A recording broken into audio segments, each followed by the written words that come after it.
Tú, diputado, te seguimos escuchando con tu análisis. Gracias, Vicente. Pues mira, lo que quería comentar es lo siguiente. El poder nacional es el que permite que un país prospere, que un país genere oportunidades, genere bienestar, que es lo que está buscando nuestro presidente López Obrador. Les voy a dar ejemplos claros de lo que ha hecho Estados Unidos, que gente como Marín y como muchos otros apologistas de políticas neoliberales, de presidentes anteriores corruptos, han tratado de exaltar. Pues ellos lo que hacían era enaltecer su poder nacional en todos los rubros, rubro energético, económico, de comunicaciones, militar, de tecnología. Y te voy a decir lo que hicieron en el 76, cuando estaba Gerald Ford de presidente, que había entrado después de Watergate por Richard Nixon. Por recomendación del Consejo de Seguridad Nacional, prohibió la venta de hidrocarburos, es decir, de petróleo crudo al exterior. Se había venido años antes, en el 73, una crisis de suministro del Medio Oriente y buscaron una política de Estado prohibiendo las ventas de crudo para poder refinarlo internamente en los Estados Unidos. Entonces ellos invirtieron y dieron ayuda del gobierno a las empresas para que generaran refinerías en los Estados Unidos hasta que lograran la autosuficiencia, su seguridad energética. Ya logrando esta autosuficiencia, vendieron hacia el exterior el refinado, es decir, gasolinas y diésel, el refinado, y esto les provocó aumentar su poder nacional en muchos otros rubros, porque si un país te suministra tu energía para que funciones, las casas, los individuos, las empresas, todos los sectores, si dependen de esa energía que te está exportando un país, pues obviamente depende de ti y puedes tener una negociación más efectiva en aranceles y en muchas otras cosas que no tienen que ver con energía. Entonces, cuando López Obrador, de una manera muy acertada desde su campaña, hablaba de lograr nuestra seguridad energética y en otros rubros también, como la alimentaria, lo criticaban y decían que estaba anacrónico por querer, por un lado, las 6 refinerías que tenemos, cambiar el equipo, donde ya declaró dentro de las 10 acciones que acaba de declarar, está el revitalizar esas 6 refinerías para que puedan llegar a su capacidad instalada y para que contaminen menos. Y por otro lado, la de Deer Park, que nos va a dar también muchos miles de barriles de refinados, de gasolinas y diésel, y también la que se va a inaugurar en Dos Bocas, en Tabasco. Entonces, esta es una óptica de seguridad nacional, Vicente, que estos pseudoanalistas neoliberales nunca hicieron. Ellos nada más estaban viendo la óptica económica y justificaban de una manera impresionante que cada vez dependamos más de las compras en el exterior, diciendo que estaba barata la gasolina, importándola. Y luego mentían diciendo que teníamos un superávit comercial en el tema de hidrocarburos porque exportábamos mayor cantidad de barriles. Sí, pero esos barriles eran de crudo. En cuanto a lo monetario, estábamos pagando más que lo que recibíamos, porque recibíamos menor cantidad de barriles, pero esos barriles eran más caros porque eran gasolinas ya refinadas, con un valor agregado. Entonces, esta óptica totalmente traidora a la patria, totalmente entreguista, porque esa es la palabra, entreguista, con cero amor por México, con cero patriotismo, lo estuvieron justificando a través de años, de décadas, y lo que fue algo que yo critiqué en su momento, en la época de Peña Nieto, hace 5 o 6 años, es que mentían en cada informe de septiembre que daba el presidente, mentían diciendo que teníamos un superávit energético, teníamos un déficit, era un déficit claro, porque los déficits o superávit son en términos monetarios, no en términos de cantidad, no importa la cantidad de barriles, si tú estás pagando más que lo que estás recibiendo, tienes un déficit, no eres país exportador. Entonces estuvieron mintiendo todos esos informes y ahí están en internet cada uno de los que mandó Peña Nieto sí. Y su equipo traidor.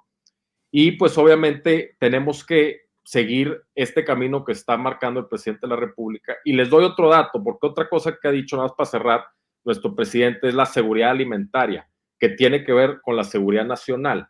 En 1902 acababa de entrar Teddy Roosevelt a la presidencia, él entró de 1901 a 1908.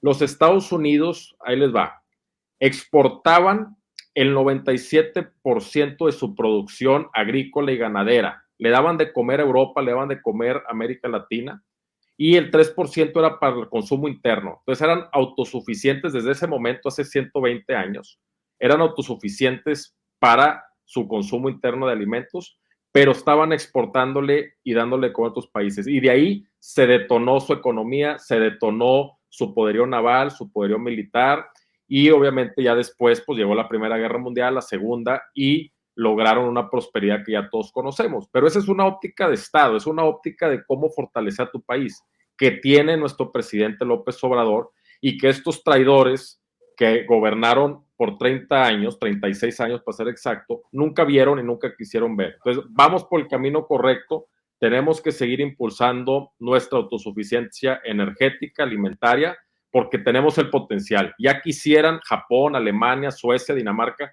tener la capacidad y tener el potencial que tiene México, Vicente. En esta ronda abierta, mi querido Hamlet Almaguer, tema, propuesta, opinión. Muchas gracias, Vicente. Pues muy valiosas las opiniones de mis compañeros y aquí creo que es importante retomar el aspecto económico. Estaba analizando una tabla hace un par de horas que se publicó ahí en Twitter sobre la inflación en los distintos países. Y los países más exitosos en este momento son los que han fortalecido precisamente su soberanía alimentaria y energética. Y está el caso de Bolivia, que tiene una inflación menor al 2%, y China, que tiene 2.5%. Por el contrario, quienes dependen mucho del exterior están enfrentando pues una tormenta terrible, como el caso de Turquía. Argentina, que ha tenido en los últimos años pues un gobierno que ha intentado reparar el rumbo neoliberal que llevaban, incluso estableciendo controles para las exportaciones para que se quedan los alimentos en el país, porque como un productor tan importante de alimentos a nivel mundial podía tener tanta población en pobreza o con precariedad y hambre. Y México, pues está en la tabla media baja de los porcentajes de inflación, incluso menor a la que se está viviendo en Estados Unidos y muy cercana, por ejemplo, a la que tiene Suecia u otros países de primer mundo. Si nosotros hubiéramos tenido esta trayectoria de un esfuerzo soberano por más de un sexenio, estaríamos en condiciones similares a las que tiene en este momento Bolivia o China para aguantar esta tormenta. Llevamos ya casi 4 años del gobierno del presidente López Obrador y se han hecho cosas extraordinarias. Qué bueno que se rehabilitaron las refinerías, porque sin esa capacidad estaríamos importando carísimo y ya se hubiera detonado la inflación a doble dígito. Qué bueno que se está haciendo un esfuerzo también por fomentar la industria nacional.